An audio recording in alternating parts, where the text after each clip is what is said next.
The morning sun poured through the tall glass windows of Westside Financial as Michael Reynolds pushed through the heavy rotating door. He paused for a moment, taking in the gleaming marble floors and the hushed atmosphere of wealth that seemed to fill the air. After traveling across 3 states and surviving a delayed flight, he was tired but determined to get this meeting done before heading to his hotel. Michael smoothed down his plain navy t-shirt and adjusted his comfortable jeans. Most days he wore tailored suits that cost more than some people's monthly rent, but today had been meant for travel, not business. The last-minute call from Westside's business development team had caught him off guard, but when they mentioned potential partnership opportunities, he'd quickly rearranged his schedule. Better to strike while the iron is hot, his grandmother used to say. The wisdom had served him well as he built Skyline Technologies from a small startup to a company now valued at over $200 million. As he approached the reception desk, Michael noticed how the security guard's eyes followed him with unusual interest. He was used to this. The quick assessment, the slight narrowing of eyes, the subtle shift in posture. After 15 years as a black businessman in America, these small moments of judgment had become as familiar as his morning coffee. "Good afternoon," Michael said to the receptionist, a young woman with carefully styled hair and an equally careful smile. "I have a 2:30 appointment with your business accounts team. The name is Reynolds." The receptionist's fingers tapped against her keyboard. Her smile remained fixed in place, but something flickered behind her eyes. "Reynolds, I'm not seeing anything here. Are you sure it was today?" Michael pulled out his phone and showed her the email confirmation. "Yes, right here. Appointment confirmed for 2:30 p.m. "Oh," she said, her voice cooling several degrees. "Well, let me see what I can do. Please have a seat."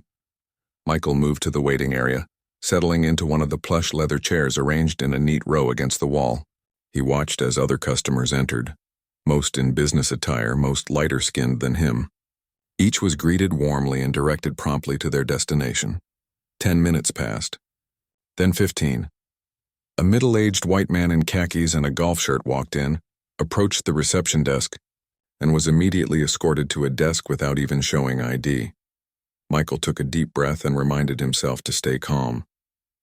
Getting angry wouldn't help, and besides, he'd learned long ago that showing frustration only confirmed what some people already believed about him.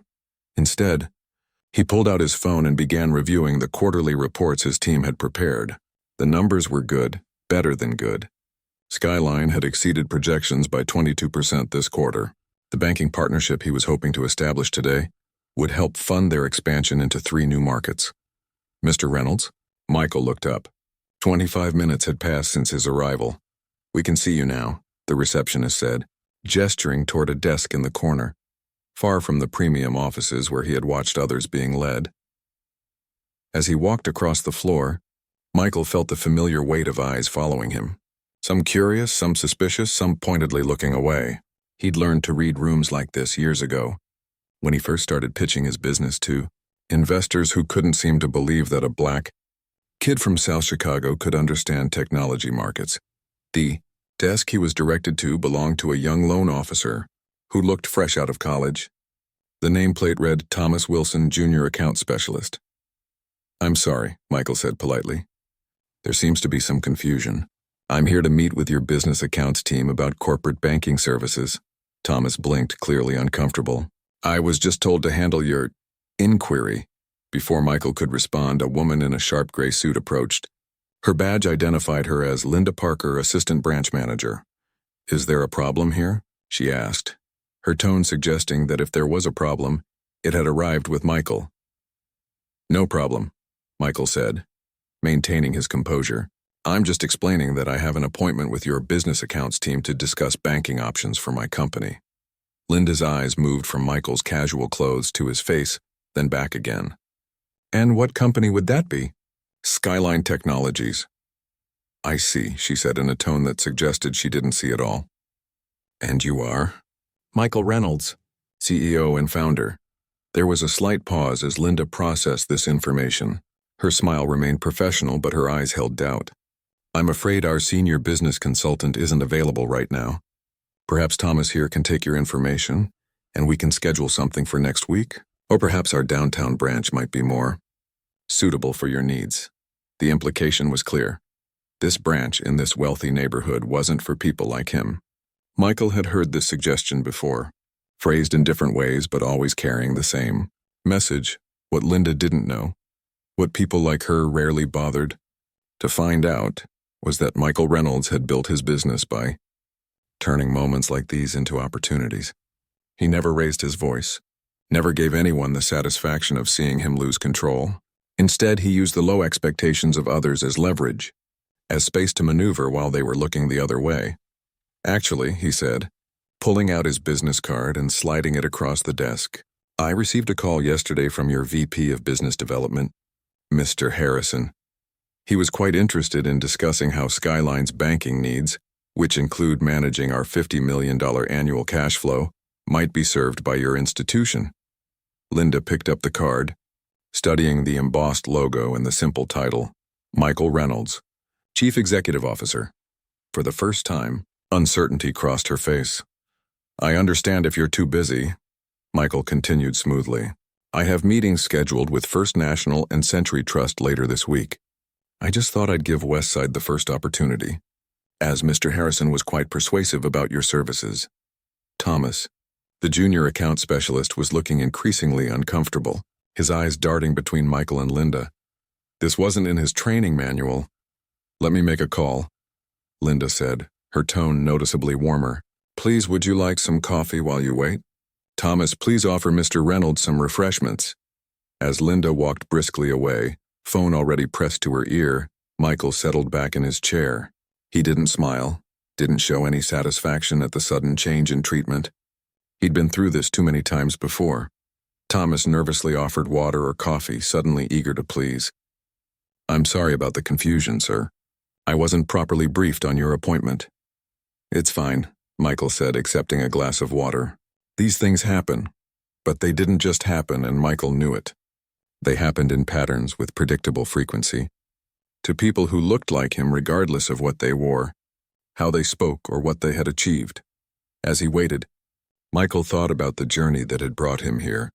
From coding in his bedroom as a teenager, to scholarships that took him to MIT, to the early days of his company when he couldn't get a meeting with investors unless his white friend made the initial introduction. The world had changed in many ways, but moments like today reminded him how much remained the same. Through the glass walls of her office, Michael could see Linda on the phone, her expression changing from doubt to surprise to something approaching panic. He knew what was happening. She was learning exactly who she had kept waiting in the lobby, who she had tried to redirect to a different branch. Michael took another sip of water and opened his email app. While today's interaction was frustrating, it wasn't surprising, and it certainly wouldn't derail his plans. If anything, it was a reminder of why he insisted that his company maintain rigorous diversity in its hiring practices and invested heavily in programs that supported young entrepreneurs from underrepresented backgrounds. He had just finished responding to an urgent message from his operations director when he noticed a flurry of activity near the branch entrance. A tall man in an expensive suit had arrived and was being briefed by a visibly nervous Linda. Even from a distance, Michael recognized him from the company website, James Harrison, VP of Business Development for Westside Financial. The real meeting was about to begin, and despite everything, Michael found himself looking forward to it. Not because he expected an apology, though one might come, but because moments like these were opportunities to create change. Not through anger or confrontation, but through excellence that couldn't be denied and success that couldn't be dismissed. Michael Reynolds stood up, straightened his shoulders, and prepared to do what he had always done: turn obstacles into stepping stones. James Harrison strode across the bank floor with the confidence of someone who had never been told to wait. His tailored suit and commanding presence drew attention from everyone in the lobby, customers and employees alike. As he approached Michael's table, his face broke into a warm smile that didn't quite reach his eyes. Mr. Reynolds, I presume? Harrison extended his hand. I'm terribly sorry about the confusion. I was in a meeting across town and just got word you were here. Michael stood and shook Harrison's hand firmly. No problem. These things happen. The lie hung in the air between them. They both knew these things didn't just happen, not like this, not with such predictable patterns. Please, let's move to my office where we can speak privately. Harrison gestured toward the glass-walled rooms at the back of the bank, the premium space Michael had watched other clients being escorted to earlier. As they walked, Harrison kept up a steady stream of small talk about the weather and Michael's flight. Linda, the assistant manager who had tried to turn Michael away minutes earlier, followed a few steps behind. Her face was a carefully constructed mask of professionalism, but the slight tremor in her hands as she clutched a portfolio folder betrayed her discomfort. Harrison's office was impressive. Corner views, original artwork on the walls, and furniture that looked both expensive and uncomfortable in the way that high-end office furniture often does. He invited Michael to sit in one of the leather chairs facing his desk. Linda will be joining us, Harrison explained as the assistant manager settled into the chair beside Michael. She handles many of our premium business clients. Michael simply nodded, noticing how Linda avoided making eye contact. Now then, Harrison continued, I was very intrigued when I learned about Skyline Technologies and your interest in our services. Your company's growth over the past 5 years has been remarkable. Thank you, Michael replied. We've been fortunate. Good timing, good team, good product market fit. And good leadership, I'm sure, Harrison added with a practiced smile. Tell me more about your current banking needs and how Westside Financial might serve you better than your current providers. Michael had given this presentation dozens of times. He spoke about Skyline's expansion plans, their current cash flow management challenges, and their need for a banking partner that could support international transactions as they moved into Asian markets. He didn't mention the condescending treatment he'd received in the lobby, or the fact that Linda had tried to redirect him to another branch. As he spoke, Michael watched the subtle shift in both Harrison and Linda's expressions. It was a familiar transition, from polite skepticism to genuine interest to the dawning realization that they were in the presence of serious money. By the time Michael mentioned Skyline's projected revenue for the coming year, Harrison was leaning forward in his seat, and Linda was furiously taking notes. Those are impressive numbers, Harrison said when Michael finished. Very impressive indeed. We would certainly be interested in handling your business accounts. Westside prides itself on serving industry leaders like yourself. We're still evaluating our options, Michael replied coolly. As I mentioned to Linda earlier, I have meetings with several other institutions this week. At the mention of their earlier interaction, Linda's pen froze over her notepad. A flush crept up her neck. Harrison's smile tightened just a fraction. Of course, due diligence is important. But I assure you, Mr. Reynolds, Westside can offer services tailored specifically to your company's needs. Linda here would be your dedicated account manager, available whenever you need assistance. Now Linda looked up, surprise flashing across her face before she masked it with a nod and a tight smile. Absolutely, she said, her voice strained. Day or night? Michael studied her for a moment. He could see the calculation behind her eyes, weighing the discomfort of serving a client she had tried to dismiss against the substantial commission she would earn from his accounts. Before we go further, Michael said, keeping his voice even, I think we should address what happened earlier. The room went very still. Harrison's smile remained fixed in place, but his eyes darted questioningly to Linda, who suddenly seemed fascinated by her notes. I'm not sure I understand, Harrison said carefully. Was there some issue with your appointment? You could say that. Michael turned slightly to face Linda directly. When I arrived on time for a meeting that was confirmed yesterday, I was kept waiting for nearly half an hour while other clients who arrived after me were immediately served. When I was finally acknowledged, Ms. Parker here suggested I might be more comfortable at your downtown branch. Harrison's expression darkened. I'm sure there was just some confusion about— there was no confusion, Michael interrupted, his voice still calm but firm. I showed the confirmation email. I explained who I was and why I was here. The only confusion seemed to be about whether someone like me could possibly be the CEO of a successful tech company. Linda's pen had stopped moving entirely now. Her knuckles were white where she gripped it. Mr. Reynolds, she began, her voice barely above a whisper. I want to apologize if you felt— I didn't feel anything, Michael said. I observed differential treatment based on assumptions made about me when I walked through that door. Harrison cleared his throat uncomfortably. Mr. Reynolds, if there was any misunderstanding, I assure you it doesn't reflect Westside's values. We pride ourselves on treating all clients with the utmost respect. All potential clients? Michael asked, raising an eyebrow. Or just the ones who fit a certain profile? The question hung in the air like a challenge. Harrison shifted in his seat, suddenly looking less like the confident executive and more like someone who had just discovered a landmine under his desk.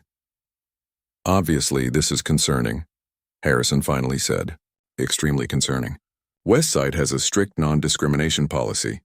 Policies are important, Michael agreed, but culture is what determines how those policies are actually applied day to day. Linda finally found her voice. Mr. Reynolds, I made a mistake. Her words came out in a rush. I made assumptions I shouldn't have made. It was unprofessional and wrong. Michael appreciated the directness of her admission, even if it had come only after her error had been exposed. He had seen this scene play out before. The initial denial of service, the revelation of his status, the scrambling apologies. Sometimes he walked away. Sometimes he used the moment as leverage. Today, he decided, would be different. Thank you for acknowledging that, he said to Linda. Many people in your position would have made excuses or denied there was an issue at all. He turned back to Harrison. I'm still interested in doing business with Westside, but not just because you offer competitive rates or good service. I want to work with institutions that are actively addressing these systemic issues, not just with policies on paper, but with real cultural change. Harrison nodded slowly, relief visibly washing over him as he realized Michael wasn't about to walk out or threaten legal action. What would that look like to you, Mr. Reynolds? Michael leaned forward slightly. For starters, I'd like to hear about your diversity initiatives, not just in hiring, but in leadership. I'd like to know what kind of training your staff receives about unconscious bias, and I'd be interested in learning about any community programs you support that help bridge economic gaps in underserved neighborhoods. For the first time since entering the room, Harrison seemed genuinely uncomfortable. We have some initiatives in those areas, of course, but I'd have to get back to you with the specifics. Of course, Michael said with a small smile. I understand. These aren't questions most potential clients ask. No, they're not, Harrison admitted. Well, they should be, Michael replied. Banking isn't just about managing money, it's about determining who has access to opportunities. Who gets approved for that business loan? Which neighborhoods see investment? These decisions shape communities for generations. Linda had been watching this exchange with increasing interest. Something in her expression had shifted from embarrassment to something that looked almost like respect. Mr. Reynolds, she said, her voice steadier now. I can't undo what happened today, but I can tell you that it's forced me to confront some uncomfortable truths about myself. If you do choose Westside, I would make it my personal mission to ensure you receive the service you deserve. Michael studied her face, looking for insincerity, but finding none. That's a start, he said. But I'm more interested in how you'll treat the next person who walks through that door in jeans and a t-shirt, regardless of their bank balance or job title. Harrison cleared his throat. Perhaps we could continue this conversation over lunch. I'd like to hear more about your perspective on how Westside could improve in these areas. Michael checked his watch. He had another meeting in 2 hours, but this conversation felt important, not just for his business relationship with Westside, but for the subtle shift he sensed happening in the room. I think I can make time for that, he said, on one condition. Name it, Harrison replied quickly. Linda comes too. If we're going to talk about real change, I think her voice should be part of the conversation. Linda looked startled, then nodded slowly. I'd like that, she said quietly. I think I have a lot to learn. As they gathered their things to leave, Michael reflected on the unexpected turn the day had taken. He had come here expecting a routine business meeting. Instead, he had found an opportunity to turn an uncomfortable moment into a chance for meaningful dialogue. It wasn't always his responsibility to educate others or to be the catalyst for change. Sometimes he just wanted to be treated like anyone else. But today, at least, he felt a small hope that his experience might ripple outward, affecting how these banking executives thought about and treated the next person who didn't fit their preconceived notions of success. The restaurant Harrison had chosen was just 2 blocks from the bank, an upscale place with white tablecloths and waiters who moved, like shadows between tables. As they were led to a corner booth, Michael noticed how the host's eyes lingered on him for a moment too long. taking in his casual clothes before glancing at Harrison's expensive suit with visible relief. Old patterns playing out in new settings. Once seated, Harrison wasted no time signaling for the wine list. "Please, order whatever you'd like. West Side's treat, of course." Michael politely declined alcohol. "Just water for me. I have more meetings this afternoon." Linda sat stiffly at the edge of her seat, looking like someone who had unexpectedly found herself in a play without knowing her lines. The confident assistant manager from the bank had been replaced by a woman who seemed unsure of her role in this unexpected lunch. After they ordered, Harrison leaned forward with practiced charm. "So, Mr. Reynolds, tell us more about how you built Skyline Technologies. I understand you started it right out of college?" It was a transparent attempt to move the conversation to safer ground, away from the uncomfortable topic of what had happened at the bank. Michael decided to allow the redirect, but only temporarily. "Actually, I dropped out," Michael said, taking a sip of his water. "Second year at MIT. I had an idea for secure cloud storage solutions that I believed in, and the timing seemed right." Harrison nodded approvingly. "A risk taker. I like that. The best entrepreneurs always know when to make the big move." "It wasn't just about taking risks," Michael corrected. "It was about recognizing opportunity. The tech was advancing faster than the coursework could keep up with.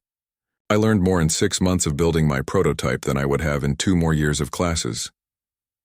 "Still, it must have been difficult," Linda spoke up, her voice quiet but curious. "Starting a business so young without a degree." Michael turned to her, appreciating the genuine question. "It was, especially when it came to finding investors." He paused, considering how much to share. "The tech was solid, my business plan was sound, but I kept hitting walls when it came to funding." "Competitive market?" Harrison suggested. Michael smiled slightly. "That was part of it. But mostly I didn't look like what many investors expected a tech founder to look like." The statement landed like a stone in still water, sending uncomfortable ripples across the table. Harrison busied himself with his napkin while Linda met Michael's gaze directly for the first time since they'd sat down. "What changed?" she asked. "I got creative," Michael replied. "I found allies, people in the industry who recognized the value of my work and were willing to vouch for me in rooms I couldn't get into. I partnered with a friend from school who happened to be white to make the initial pitches. Once we got in the door and I could demonstrate the technology myself, things usually went better." "That's," Linda seemed to struggle for the right word. "Unfair?" Michael suggested. "Yes, it was. But it taught me something important about how systems work and who they're designed to work for." Their food arrived, creating a momentary break in the conversation. Michael used the opportunity to observe his lunch companions. Harrison was clearly anxious to steer the conversation toward business matters, while Linda seemed to be genuinely processing what she was hearing. After they began eating, Harrison attempted another redirect. "You mentioned international expansion earlier. Asia, specifically. What markets are you targeting first?" Michael took a bite of his food before answering. "Japan and Singapore initially, then South Korea. But before we continue discussing Skyline's business plans, I'd like to return to our earlier conversation about West Side's diversity initiatives." Harrison's smile tightened almost imperceptibly. "Of course. As I mentioned, we have several programs in place, such as," Michael prompted. Harrison cleared his throat. "Well, we participate in the industry's minority recruitment fairs, for one, and we've recently updated all our training materials to include sections on inclusive customer service." "When was the last training session held?" Michael asked. Harrison glanced at Linda, who looked down at her plate. "I believe it was sometime last quarter," Harrison offered vaguely. "February," Linda said quietly. "It was a 1-hour online module that everyone had to complete. Multiple choice questions at the end to verify completion." Michael nodded. "And did you find it helpful?" "Insightful?" Linda seemed to consider her answer carefully. "Honestly? No, it felt like a box-checking exercise. Something the legal department required so the bank could say they'd done it." Harrison looked startled by her candor. "Linda, I'm sure the training is designed by experts in the field." "It's okay," Michael interrupted. "I appreciate the honesty. That's exactly the problem with many corporate diversity initiatives. They focus on liability protection rather than genuine change." Linda set down her fork. "What happened today in the lobby?" "The training didn't prepare me for that. It didn't make me examine my own assumptions or behavior. It just told me what policies to follow. Michael leaned forward slightly. Policies are important starting points, but real change happens when people become aware of their unconscious biases and actively work to counter them. When you saw me walk in, casual clothes, black man, no suit, what assumptions did you make instantly before you even spoke to me? The directness of the question seemed to catch Linda off guard. She looked away momentarily before forcing herself to meet Michael's gaze. I assumed you weren't there for business banking, she admitted. I thought maybe you were lost or you were there about a personal account issue. When you mentioned being a CEO, I didn't believe you. The admission hung in the air. Harrison shifted uncomfortably in his seat. Thank you for being honest, Michael said quietly. Most people wouldn't admit that. I'm not proud of it, Linda replied, her voice stronger now. I've always thought of myself as open-minded, not prejudiced. But today made me realize I have these automatic thoughts I'm not even aware of. Harrison, sensing the conversation moving in a direction he couldn't control, attempted to interject. We all have unconscious biases. It's human nature. The important thing is that Westside has policies to ensure fair treatment for all clients. Michael turned to him.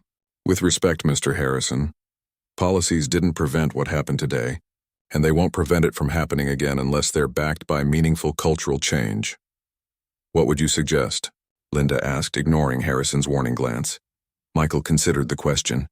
Real diversity training for starters, not an online module, but facilitated discussions where people can honestly examine their assumptions. Mentorship programs that create opportunities for employees from underrepresented groups. Community investment initiatives that address systemic barriers.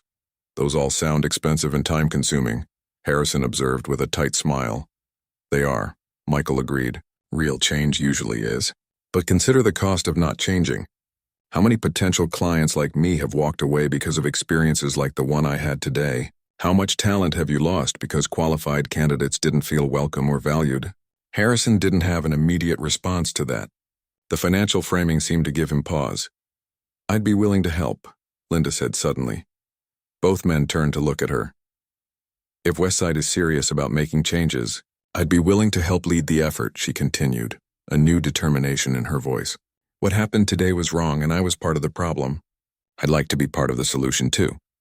Harrison studied her for a moment, clearly weighing political considerations.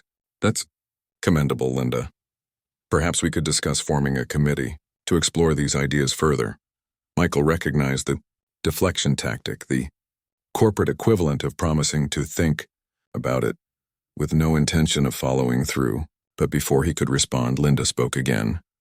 With all due respect, sir, I don't think another committee is what we need. We need action. Direct, meaningful action. She turned to Michael. If Mr. Reynolds chooses to bring his business to Westside, I'd like his input on what effective change would look like. Not just for appearances, but for real impact. The boldness of her statement seemed to surprise even Linda herself. Michael felt a grudging respect for her willingness to speak up, especially to her superior. People could surprise you sometimes, could grow right before your eyes when given the opportunity to confront their own biases. Harrison's phone buzzed and he checked it with poorly concealed relief. I apologize, but I have another meeting back at the bank in 15 minutes. Linda, perhaps you can finish lunch with Mr. Reynolds and discuss the details of how Skyline's accounts would be structured if he decides to work with us. The slight emphasis on if wasn't lost on Michael. Harrison was a businessman above all else, and despite his discomfort with the conversation, he wasn't about to lose a potentially valuable client. After Harrison departed with hasty goodbyes, an awkward silence descended over the table. Linda took a sip of her water, then set the glass down with deliberate care. I owe you an apology, she said simply. A real one, not the kind designed to avoid a complaint. Michael nodded, waiting for her to continue. What I did today was wrong, she went on. Not just unprofessional, but wrong on a human level. I judged you based on how you looked, not who you are or what you had to say. I'm truly sorry. The apology was straightforward and unqualified. No excuses, no defensiveness. Michael appreciated that. Thank you, he said. That means something. I'd understand if you decided not to work with Westside after this, Linda continued. But if you do, I promise things will be different. Michael studied her face, looking for the authenticity behind the words. Different how? For starters, I meant what I said about wanting to make changes in how we operate. Not just for clients like you who can call us out on our biases, but for everyone who walks through our doors. For the first time since they'd met, Michael smiled, a genuine smile that reached his eyes. "Now that," he said, "sounds like the beginning of a conversation worth having." 2 weeks had passed since that lunch meeting. Michael sat in his downtown office looking out at the city skyline as the afternoon sun cast long shadows across the buildings. His desk was covered with proposals from various banks, including Westside Financial. He'd been reviewing them all morning, weighing options, comparing services and fees. His phone buzzed with a text from his assistant. "Ms. Parker from Westside here to see you. Scheduled for 3:00. Michael checked his watch, 2:50. Linda was early. He appreciated punctuality. "Send her up in 5 minutes, he replied, then turned back to the window. He hadn't expected to hear from Linda again after their lunch. He'd assumed Harrison would handle any follow-up, keeping Linda safely away from a situation that had already proved awkward for the bank. So he'd been surprised when she had called personally 3 days after their meeting, asking if she could present Westside's formal proposal herself. A soft knock at his door pulled him from his thoughts. "Come in," he called, turning from the window. Linda entered, dressed in the same professional gray suit she'd worn at the bank, but somehow she carried herself differently. There was a quiet confidence in her posture that hadn't been there before. "Mr. Reynolds," she greeted him with a nod. "Thank you for seeing me." "Michael, please," he said, gesturing to the chair across from his desk. "Have a seat." She sat, placing her briefcase carefully on the floor beside her. Looking around, she took in the office, the awards on the walls, the photos of Michael with tech industry leaders, the view of the city below. "Impressive space," she commented. "Thank you. We moved here last year after outgrowing our previous location." Michael leaned back in his chair. "I was a bit surprised when you called. I expected Harrison to handle the follow-up." Linda's expression remained professional, but something flickered in her eyes. "Mr. Harrison thought it might be best if he handled your account personally." I disagreed. "Oh?" Michael raised an eyebrow, intrigued. "And why is that?" She met his gaze directly. "Because I owed you more than just an apology over lunch. I owed you a demonstration that I've actually learned something from our interaction." Michael studied her for a moment. "That's not what I expected to hear." "The last 2 weeks have been eye-opening for me," Linda continued. "After our lunch, I couldn't stop thinking about what you said, about policies versus genuine change. So I started doing some research of my own." She reached into her briefcase and pulled out not just the expected banking proposal, but also a second, thicker folder. "This is Westside's official proposal for handling Skyline's accounts," she said, sliding the first folder across the desk. "Competitive rates, dedicated service team, all the things Harrison promised." Michael nodded, glancing at the folder but making no move to open it yet. "And the other one?" Linda hesitated, her fingers resting on the second folder. "This is something different. After our conversation, I took a hard look at Westside's actual practices, not just our stated policies. I compiled data on our hiring patterns, loan approvals, branch locations, and community investments over the past 5 years." Now Michael was genuinely curious.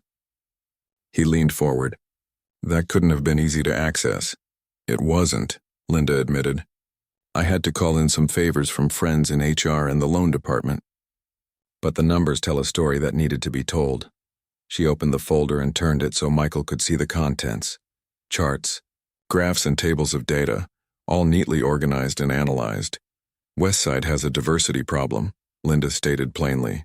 "Our workforce is 78% white, despite operating in communities that are far more diverse. Our loan approval rates for minority-owned businesses are 23% lower than for white-owned businesses with similar financials. And our community investment dollars go predominantly to already affluent neighborhoods." Michael was impressed, not just with the thoroughness of her research, but with her willingness to acknowledge these uncomfortable facts. "Why are you showing me this?" he asked. Linda took a deep breath. "Because I want you to know that I understand why what happened that day matters beyond just one bad customer service experience. It's part of a larger pattern." She pulled out another document from the folder. "This is a proposal I've drafted for Westside's executive committee. It outlines specific changes to our hiring practices, loan evaluation processes, and community investment strategy. I have a meeting with them next week to present it.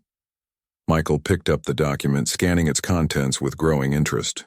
The proposals were specific and actionable, not vague commitments to do better, but concrete steps with measurable outcomes. This is impressive work, he said honestly. But why take this risk? This kind of proposal could ruffle some serious feathers at Westside. Linda was quiet for a moment, considering her answer. That day in the lobby, I didn't just misjudge you. I betrayed my own values. I've always thought of myself as someone who treats people fairly, who doesn't prejudge. Finding out I could be so wrong about myself was unsettling. She straightened slightly in her chair, but it also made me realize that I have a choice about what happens next. I can be defensive and make excuses, or I can use this as an opportunity to grow and to push for real change in an institution that has the power to impact thousands of lives. Michael set the proposal down, genuinely moved by her sincerity. And Harrison? What does he think of all this? A small wry smile crossed Linda's face. Let's just say he's concerned that I'm overreacting to an isolated incident. He suggested I focus on bringing in new clients rather than getting distracted by internal policies. Yet you're moving forward anyway. Yes. The simple word carried weight, a commitment to a path that might not be easy. Which brings me to another reason for my visit today. Michael raised an eyebrow questioningly. I want to ask you to consider working with Westside despite what happened, Linda said.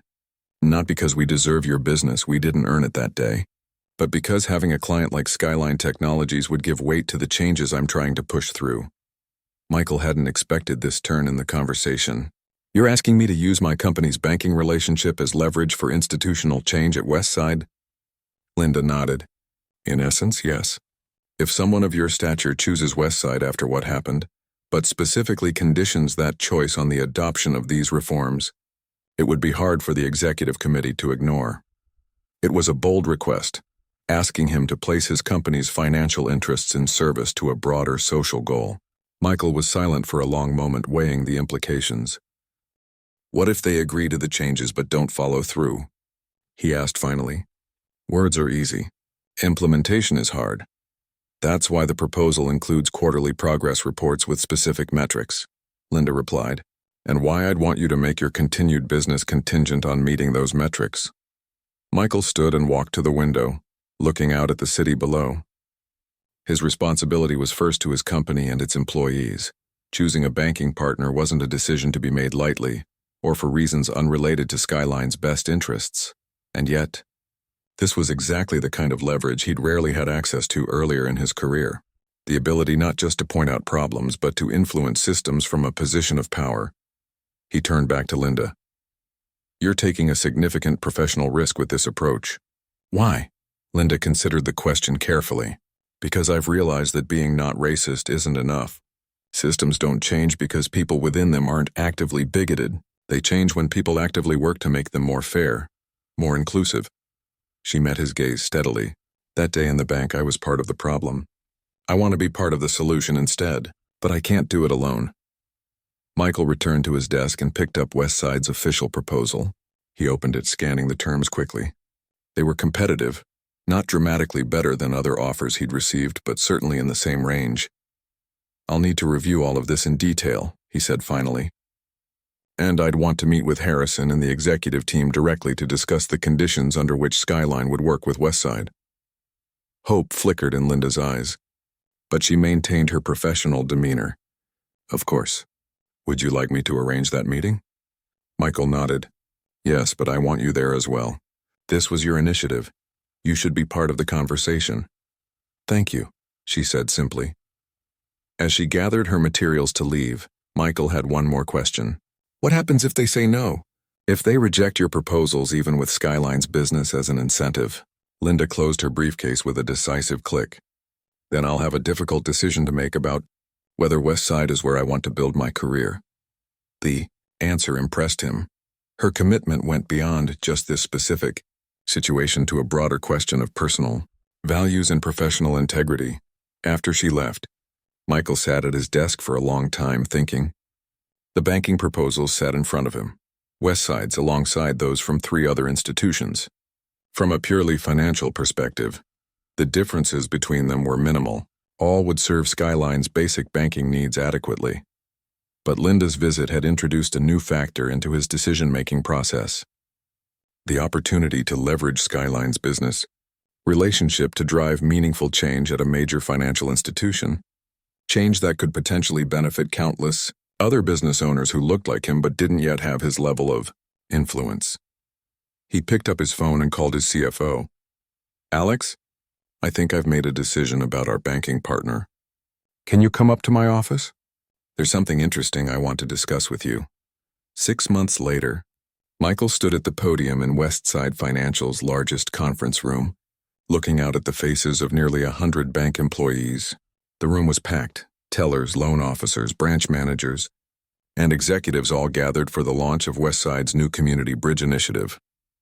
"When I walked into Westside half a year ago," Michael began, his voice calm but carrying to every corner of the room, "I didn't expect to be standing here today. I certainly didn't expect to become not just a client of this institution, but a partner in helping transform its approach to serving diverse communities." From the front row, Linda looked up at him with quiet pride. Beside her sat Harrison, his expression carefully neutral but attentive. The past 6 months had been challenging for everyone involved, but especially for Linda, who had put her career on the line to push for change. "The story of how I ended up here isn't a comfortable one," Michael continued. "It began with a moment of prejudice, a moment where assumptions were made about me based on how I looked rather than who I was." A ripple of discomfort moved through the audience. Some shifted in their seats. Others glanced at their neighbors. Michael had insisted on honesty as part of this process. No sanitized versions of what had happened. But what makes this story worth telling isn't how it began. It's what happened next. It's about what can happen when people have the courage to acknowledge mistakes, to listen, and to commit to doing better not just as individuals, but as institutions. He gestured to the banner hanging behind him. Community Bridge, building pathways to financial equity, and to the materials stacked on tables around the room. Today marks the official launch of a program that will change how Westside operates in fundamental ways. New hiring practices that will bring diverse talent into every level of the organization. Revised loan evaluation processes designed to eliminate unconscious bias. A community investment fund specifically targeting neighborhoods that have historically been underserved by financial institutions. And comprehensive training that goes beyond checkboxes to create real cultural change. Michael paused, letting his eyes move across the room, making eye contact with various employees. "None of this would have happened without one person's courage," he said finally, turning to Linda. "Ms. Parker could have treated our initial interaction as an unfortunate misunderstanding and moved on. Instead, she chose to see it as an opportunity, not just to apologize, but to examine deeper patterns and to advocate for real change." Linda's cheeks flushed slightly at the public recognition, but she held her head high. The journey to this moment had not been easy. There had been resistance, skepticism, and more than one suggestion that she was jeopardizing her career by pushing so hard for these initiatives. But she had persisted, building alliances within the bank, gathering data, and making a business case for change that even the most numbers-focused executives could understand. "I also want to acknowledge the leadership of Westside for being willing to listen," Michael continued, nodding toward the executives in the front row. "Change isn't easy, especially when it requires acknowledging that existing systems, however unintentionally, may have perpetuated inequities. It takes courage to examine those systems critically and commitment to transform them." Harrison nodded in acknowledgement. His support had come more slowly than Linda's advocacy, but it had come. First reluctantly as a way to secure Skyline's business, then with increasing conviction as the financial wisdom of the changes became apparent. After the formal presentation ended, the event transitioned to a reception where employees could visit information stations about different aspects of the new initiative. Michael found himself surrounded by bank staff eager to share their thoughts or ask questions about the program. As he was speaking with a group of loan officers, he felt a tap on his shoulder. Turning, he found himself face to face with an older black woman dressed in the uniform of a Westside teller. "Mr. Reynolds," she said, her voice warm but her eyes serious, "I wanted to thank you personally. I've worked at this bank for 27 years and I've seen a lot of diversity programs come and go. This feels different. Michael tilted his head curiously. How so? Because it has teeth, she replied simply. Real goals, real metrics, real consequences if those goals aren't met. Not just pretty words on posters that everyone forgets after a week. She glanced around to make sure no one was listening too closely, before continuing in a lower voice. I've lost count of how many times I've seen customers who look like us get treated differently. Most of the time, there's nothing I can do about it except try to make it right when they come to my window. This program might actually change that. Michael nodded, understanding exactly what she meant. That's the goal. But it will take everyone's commitment to make it work. Well, you've got mine, she assured him, then with a respectful nod. She moved back to her colleagues. Across the room, Michael spotted Linda in conversation with a group of branch managers. In the 6 months since their first meeting, she had been promoted to Vice President of Community Banking, a new position created specifically to oversee the implementation of the initiatives she had proposed. The promotion had raised eyebrows among some who saw it as too rapid an advancement, but her performance was quickly silencing the critics. As the reception wound down, Michael found himself alone with Linda and Harrison near the podium. Well, we've officially launched, Harrison said, loosening his tie slightly. Now comes the hard part, making it all work. The quarterly metrics will help keep everyone focused, Linda reminded him, and having Michael's team provide external review gives the process credibility. As part of the agreement that had brought Skyline's business to Westside, Michael's company would receive regular reports on the bank's progress toward its diversity and community investment goals. If those goals weren't met, Skyline would withdraw its accounts, a significant financial incentive for Westside to follow through on its commitments. I have to admit, Reynolds, Harrison said, shaking his head slightly. When Linda first brought this proposal to the executive committee, I thought she was overreacting to one unfortunate incident. I didn't see how deep the issues went. Most people don't, Michael replied. That's how systemic problems persist. They're invisible to those who aren't negatively affected by them. Harrison nodded thoughtfully. Well, I see it now. And not just because the numbers make it clear. The stories we've heard during this process, from customers, from employees, they've been eye-opening. As part of developing the Community Bridge initiative, Linda had organized listening sessions where employees and customers could share their experiences with the bank. The stories that emerged of subtle discrimination, of opportunities denied, of being made to feel unwelcome or unworthy, had shocked many of the executives who had never personally faced such treatment. Those stories have always been there, Michael pointed out. The difference is that now people feel safe telling them and others are willing to listen. And to act, Linda added firmly. Stories without action don't create change. As they wrapped up their conversation, Michael found himself reflecting on the unexpected journey of the past 6 months. What had begun as a routine banking meeting derailed by prejudice had evolved into something much more significant, a partnership that had the potential to impact thousands of lives. Later that evening, Michael sat in his home office drafting an email to his company's leadership team. He wanted to share the day's events and the progress at Westside, not just as a business update, but as an example of how companies like Skyline could use their influence to create positive change. He paused in his writing, thinking back to that first day at the bank, the frustration, the familiar sting of being judged before he'd spoken a word. It was a feeling he had experienced countless times throughout his life and career. Usually, he processed it privately, set it aside, and moved forward. This time had been different. This time, he had used his position not just to address a personal slight, but to push for institutional transformation. And someone on the other side, Linda, had been willing to listen, to learn, and to become an ally in creating that change. His phone buzzed with a text message from Linda. Thank you for today. This is just the beginning.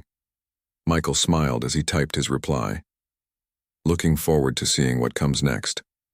As he turned back to his email, he felt a sense of cautious hope. The Community Bridge initiative wasn't a perfect solution, and its success wasn't guaranteed. Change was always harder than it looked on paper, and progress rarely moved in a straight line. But today had been a step forward, not just for Westside Financial or for Skyline Technologies, but for all the future Michael Reynoldses who would walk through those bank doors.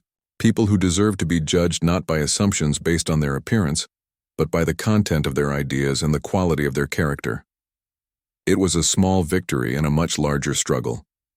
But sometimes, Michael reflected as he finished his email, that's how the most important changes begin, with one person refusing to accept the status quo, one institution willing to examine its practices, and one partnership showing that a different way is possible. The rest was up to all of them to build together, step by step, day by day, choice by choice. Not just for themselves, but for all those who would come after.